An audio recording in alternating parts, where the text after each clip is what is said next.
Good morning and welcome to HYCM Insight with myself, Giles Coughlin. Now, this morning I'm going to show you how to use the Seasonax screener to find a seasonal pattern.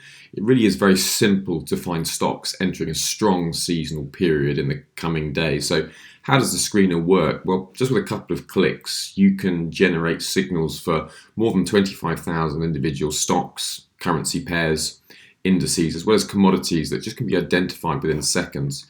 So all you have to do, first of all, you just choose your market. So in this case, we're going to look at the S&P 500. Let's just have a look at that. And then we choose the limits. So we're going to start the pattern from the 10th of December. We're going to be looking at a pattern that's been holding for 15 years. We want a minimum max time period. We want to hold the trade for a minimum 5 days, maximum 30 days. And we want to have a winning trade situation in more than 80% of the data. So here we have a good candidate, Ilumina. Now that is an American company that develops, manufactures sort of a series of different systems for analyzing genetic variation and biological function. So really something that's on trend, and increasingly we're aware of our own genetic sequencing and any particular health benefits or preventative medicines or preventative treatments that can be applied ahead of the onset of a serious illness. So a pretty decent medium-term interesting company.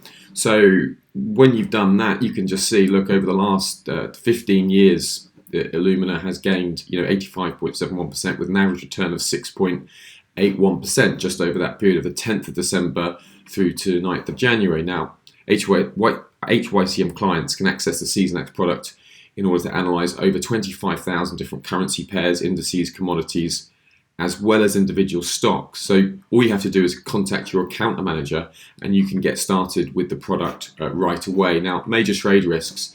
If the Fed did signal faster rate hikes next week, then that could cause stocks to fall in the near term and is an obvious risk that's just on the near term horizon.